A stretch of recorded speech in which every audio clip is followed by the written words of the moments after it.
अस्सलाम वालेकुम ख़वातीन हज़रात। इस वर्ल्ड कप में चौथी मरतबा हारने के बाद पाकिस्तान ने अपना रिकॉर्ड कायम कर दिया। आज तक कभी भी पाकिस्तान 4 मरतबा कंसेक्यूटिवली वर्ल्ड कप्स में नहीं हारा था। वो रिकॉर्ड्स तोड़ने हैं, बुरे रिकॉर्ड्स, वर्स्ट रिकॉर्ड्स वो तोड़ने हैं। ये हालत आ गई है इस वक्त। As a fan I can not explain कि मैं क्या फ़ील कर रहा हूँ। आई डोंट हैव वर्ड्स, क्योंकि अब बात यह है कि हमारा वर्ल्ड कप का अख्ताम हो चुका है। वर्ल्ड कप मेरी नज़र में ख़त्म हो चुका है। As a fan, Pakistan cricket team का फ़ैन, मेरे लिए ये वर्ल्ड कप ख़त्म हो चुका है। कोई उम्मीदें नहीं हैं। ये आखिरी उम्मीद थी। इसके बाद अगले 3 मैचेस जो हैं वो एक तरह से फिलर मैचेस हैं, बस for the sake of team खेलने गए हैं। तो मेरे लिए इन मैचेस की अब इतनी इंपॉर्टेंस है नहीं, क्योंकि दिल इतना ज़्यादा दुख गया है कि मैं आपको बता नहीं सकता। I don't have words. अच्छा, उसका सबसे बड़ा रीज़न पता है क्या है? मुझे लगता है कि बहुत सारे फैंस इस बात से रिलेट कर सकेंगे जो मैं बात कहने वाला हूँ। वो ये है कि यार मुझे ना अपने ऊपर डाउट हो गया है एज़ अ फ़ैन कि क्या मैं इतने टाइम से मेरी ऑब्जर्वेशन गलत थी। कहने का मकसद ये है कि 2003 का वर्ल्ड कप देखा हुआ है, 7 का देखा हुआ है, 11 का देखा हुआ है, 15 और 19 का देखा हुआ है। तो मैंने ये असेस किया था कि हमारी जो इस वक्त की टीम है ओडीआई की, ये 15 और 19 से बेहतर टीम है। जो हमारी 2011 में वर्ल्ड कप की टीम थी, बहुत बेहतरीन टीम थी। एंड देन उससे पहले तो और बेहतर थी, 2003 में भी अच्छी थी। खैर, लेकिन मुझे लगता था ऐसा कि 2015 और 19 से बेहतर टीम है ये। मुझे इस टीम में स्टार प्लेयर्स दिख रहे थे, मैच विनर्स दिख रहे थे। इमाम, अब्दुल्ला शफीक, बाबर आजम, रिजवान। मुझे ऐसा लग रहा था कि हर मैच में बहुत बड़ा इम्पैक्ट होगा इनका। नॉट ओनली दैम, इफ्तिखार से मुझे बहुत ज़्यादा उम्मीद थी, शादाब, रिजवान से बेइंतहा उम्मीद थी, हारिस रऊफ़ से, शाहीन से इससे ज़्यादा करने की उम्मीद थी। हर प्लेयर से बहुत ज़्यादा उम्मीद थी, इवन हसन अली से भी उम्मीद थी। लेकिन बात यह है कि मुझे ऐसा लगता है कि एज़ अ फ़ैन मैं बहुत ज़्यादा गलत था, मेरी ऑब्जर्वेशन गलत थी। और इस चीज़ का मुझे बेइंतहा दुख है कि मैं किस डिल्यूजन में था, मैं किस इल्यूजन में था, मैं किस डिनाइल में था। ये क्या था? मैं क्यों इतना गलत हो गया? इतने टाइम से क्रिकेट देख रहा हूँ, लेकिन उसके बाद भी मुझे क्यों लग रहा था कि ये टीम आराम से सेमीफाइनल में जाएगी। हो सकता है उसकी वजह ये है कि वो जो नंबर 1 का टैग लगा हुआ है ना, कि नंबर 1 ओडीआई टीम है, तो शायद उस टैग की वजह से मैं एक डिनाइल में था। लेकिन जो क्रिकेट एक्सपर्ट्स बोल रहे थे उनकी बात समझ नहीं आ रही थी। वो ये कह रहे थे कि ऑस्ट्रेलियन टीम से खेल रहे हैं, इंग्लैंड से खेल रहे हैं, न्यूजीलैंड से खेल रहे हैं, तो ये उनकी बी टीम और सी टीम से खेल रहे हैं। और हुआ यही कि एशिया कप में सबसे पहले एक्सपोज हुए, और वहाँ पर मैंने ये देखा कि यार चलो बॉलिंग तो हो रही है, लेकिन बैटिंग और फील्डिंग हम बहुत नाकाम थे। लेकिन जो बॉलिंग बची कुछ ही रह गई थी, वो इंडिया में आपने देख लिया है। अगर बॉलिंग विकेट्स नहीं है तो हमारे बॉलर्स कुछ भी नहीं कर सकते। हमारे पास तो स्पिनर्स हैं ही नहीं। तो मुझे पूरी टीम से प्रॉब्लम है। टीम में कुछ नाम तो ऐसे भी हैं जो मुझे लगता है कि उनको डोमेस्टिक क्रिकेट बहुत ज़्यादा खेलनी चाहिए, उनको T20 माइंडसेट से निकलकर ओडीआई माइंडसेट का सोचना चाहिए, उनको अपने ऊपर बहुत काम करना है। मतलब डोमेस्टिक क्रिकेट बहुत खेलनी है, जिसमें से हारिस रऊफ़ हो गए, इफ्तिखार हो गए, शादाब, नवाज़, इमामुल हक, अब्दुल्ला शफीक को और खेलना चाहिए। एंड यस, आई थिंक सबको खेलना चाहिए। टेक्निकली तो सबको खेलनी चाहिए, डोमेस्टिक क्रिकेट सबको खेलनी चाहिए, क्योंकि अभी जो हाल है ना इनका, मुझे ओडीआई वाली फील नहीं आ रही। मुझे वही T20 वाला माइंडसेट दिख रहा है कि 10 ओवर के अंदर जो है बस कर सकते हैं काम, इसके अलावा लंबी इनिंग्स नहीं खेल सकते, लंबी बॉलिंग नहीं कर सकते, लंबी फील्डिंग नहीं कर सकते अनफॉर्चुनेटली। अब आज के मैच की बात करते हैं। एज अ फ़ैन मुझे लगता है कि हम बहुत लेट हमने रिस्पॉन्ड किया है। ये जो फ़ाइट किया है इसका अब मुझे इतना ज़्यादा ना खुशी नहीं है इस फ़ाइट की, क्योंकि अभी इतना लेट हो गया था कि डू एंड डाई वाली सिचुएशन थी। आपने इतनी अच्छी फ़ाइट की है, लेकिन अफ़गानिस्तान के ख़िलाफ़ आपको क्या हो गया था, इंडिया के ख़िलाफ़ आपको क्या हो गया था, इवन ऑस्ट्रेलिया के ख़िलाफ़ आप पूरी तरह से कोलैप्स हो गए थे, अच्छा खासा चेस कर रहे थे। और स्टार्ट में जो बॉलिंग थी, हॉरिबल बॉलिंग यार। ऑस्ट्रेलिया के ख़िलाफ़ हमारी फील्डिंग बहुत बुरी थी। कितने ये सारी शिकायतें हैं पूरे वर्ल्ड कप में, हमारी कैचिंग बुरी है, हमारी फील्डिंग बुरी है, हमारी बॉलिंग बुरी है। अनफॉर्चुनेटली हमारी बॉलिंग बुरी है। मैंने पहले भी बात की थी कि नसीम के जाने से बहुत बड़ा इफेक्ट पड़ा है, इवन शाहीन को भी और बाकी प्लेयर्स को भी। हमारे पास कोई और ऑप्शन था ही नहीं। ज़मान को हमने साइड पे क्यों रखा हुआ है? हमारे पास बॉलर्स है ही नहीं। हमने बॉलर्स को इतना ज़्यादा खिला दिया है, उनको इतना ज़्यादा ख्वार करवा दिया। इसके अंदर पीसीबी की गलती है, इसमें मैनेजमेंट की गलती है कि एशिया कप हुआ तो बॉयज़ ख्वार हो रहे थे पूरी तरह से ना। एक तो वहाँ गर्मी बहुत थी, दूसरा ट्रैवल बहुत ज़्यादा था। इससे पहले भी इन लोगों ने लीग्स खेले हैं, पीसीबी ने इनको पता नहीं क्यों एनओसी दिया, लड़कों को ख्वार करवाया, लड़कों को थकाया, और उसके बाद लड़के इंजर्ड होना शुरू हो गए। और अब हमारे पास कोई फास्ट बॉलर सही बचा हुआ ही नहीं है। हर कोई जो है ना इंजर्ड है, और जो अभी है वो भी फुली फिट नहीं लगते। तो मसला ये कि हमने वर्ल्ड कप की तैयारी ही नहीं की थी, जो कि सालों पहले डिसाइड हो गया था।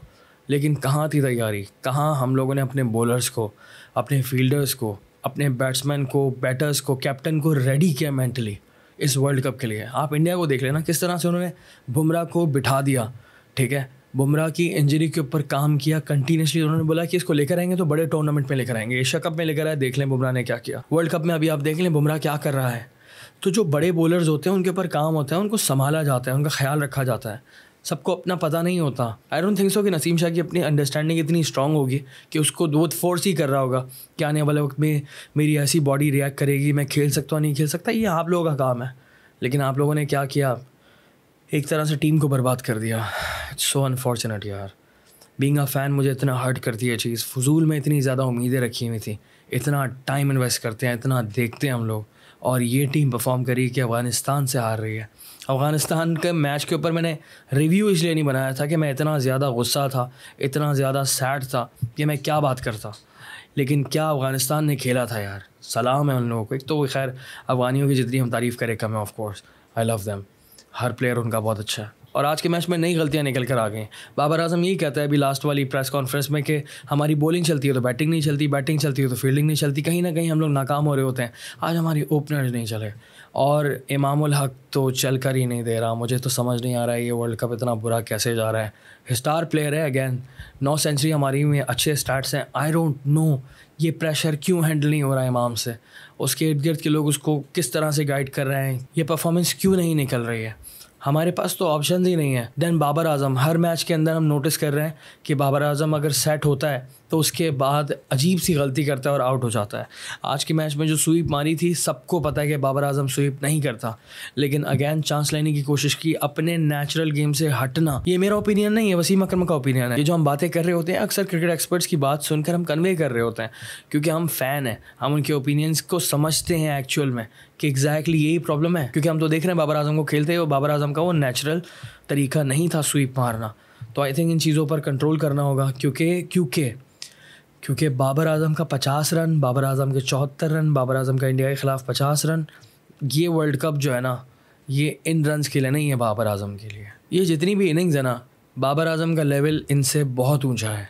जो फैंस हैं वो इंतज़ार कर रहे हैं कि 6 मैचेस हो गए, बाबर आजम की सेंचुरी कहाँ है, बाबर आजम की मैच विनिंग नॉक कहाँ है।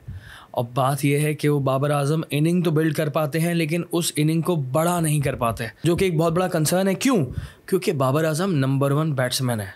आप ये नहीं कीजिएगा कि नहीं यार कुछ तो कर रहा है, ये तो कर रहा है, नहीं भाई, हम बाबर आजम के लेवल की बात कर रहे हैं। बाबर आजम एक बहुत बड़ा बैट्समैन है, पूरी दुनिया मानती है उसको, वो खेलता है, इंग्लैंड हो, ऑस्ट्रेलिया हो, पाकिस्तान हो, कहीं भी हो। इंडिया में इतना नहीं खेला। बात यह कि इंडिया और पाकिस्तान की कंडीशंस काफ़ी हद तक सिमिलर हैं। प्रॉब्लम ये दिख रहा होता है कि मुझे कि प्रेशर बहुत ज़्यादा है, बहुत ज़्यादा। वो प्रेशर हैंडल नहीं कर पा रहा है। क्या प्रॉब्लम चल रही है? आई थिंक इस पर काम करना चाहिए। इससे पहले तो मेरी प्रेडिक्शन पता है क्या थी? मेरी प्रेडिक्शन ये थी कि ये वाला जो वर्ल्ड कप है ना, ये वर्ल्ड कप बाबर आजम का वर्ल्ड कप है। पाकिस्तान की तरफ से या इंटरनेशनली भी देखें तो 3-4 प्लेयर्स होते हैं जो कि उभर के आते हैं सामने और लेजेंड्स बन जाते हैं। ये मुझे लग रहा था कि ये वर्ल्ड कप बाबर आजम का वर्ल्ड कप है। इस वर्ल्ड कप के बाद बाबर आजम लेजेंड बन जाएगा, 3-4 सेंचुरीज़ मारेगा, शतक मारेगा और एक बहुत बड़ा स्टार बन जाएगा, बहुत बड़ा बल्लेबाज बन जाएगा। लेकिन ऐसा नहीं हुआ। कुछ मैचेस हैं जिसके अंदर बाबर आजम ने दिखाया है कि हाँ वो एक अच्छा बैट्समैन है, लेकिन वो ग्रेटेस्ट वाली चीज़ जो है ना, अभी भी हम उसका इंतज़ार कर रहे हैं और मौके मिल रहे होते हैं। ऐसा नहीं कि मौके नहीं मिलते। अफ़गानिस्तान वाले मैच में भी मिला था, इस वाले मैच में भी मिला था।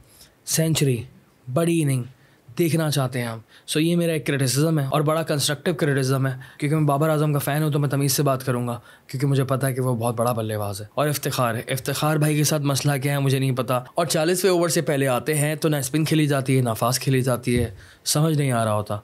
ये एक बहुत बड़ा मसला है। वही वाली बात है, T20 माइंडसेट, ODI की तरफ काम करना पड़ेगा। ऐसे नहीं चलेगा, ये मिडिल ऑर्डर में इस तरह से नहीं चल सकता है। इफ्तिखार की हिटिंग एबिलिटी बहुत नेक्स्ट लेवल है, बड़ा बैट्समैन हो सकता है, लेकिन एक अच्छे स्पिनर, अच्छे फास्ट बॉलर के आगे इफ्तिखार बहुत बुरी तरह से स्ट्रगल कर रहा होता है।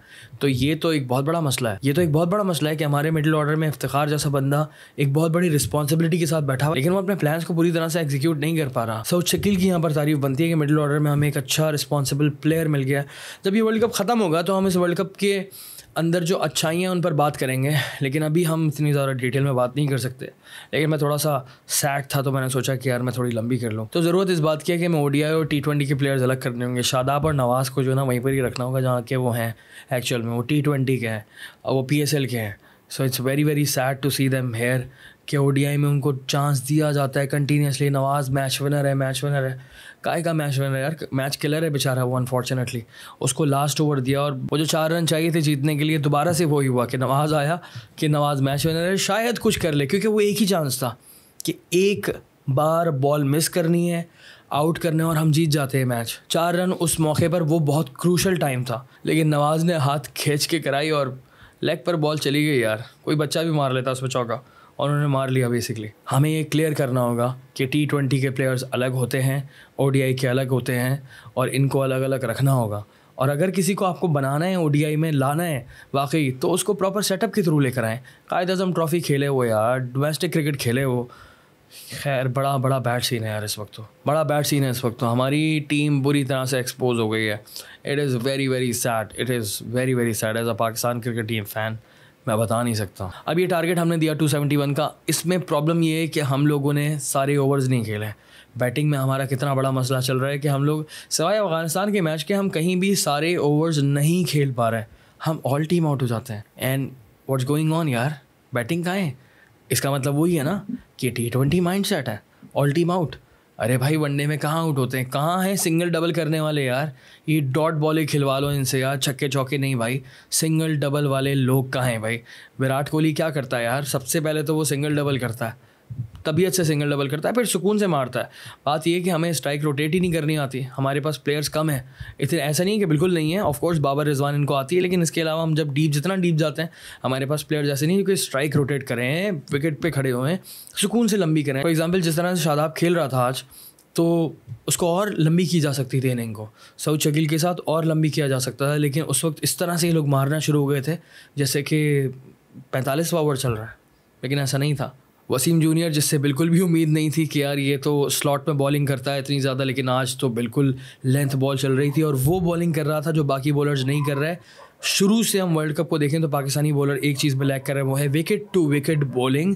क्योंकि अगर विकेट में स्विंग ख़त्म हो जाता है तो आप विकेट टू विकेट आते हो, रूम कम मिलता है और आपके पास चांसेस होते हैं, पिटने के चांसेस भी होते हैं और विकेट लेने के भी चांसेस होते हैं। वसीम जूनियर ने प्रॉपर चांस लिया, विकेट टू विकेट बॉलिंग की और बहुत ही फंसा के रखा हुआ था एंड के अंदर। काश ये अंपायर वाला मसला नहीं होता तो मैच तो हमारे हाथ में था यार। ये वाले मैच में हम लोगों ने फील्डिंग भी बहुत अच्छी की, बहुत अच्छे कैचेस पकड़े, हम लोगों ने फील्डिंग चौके रोके काफ़ी सारे, अगर आपने नोटिस किया हो तो।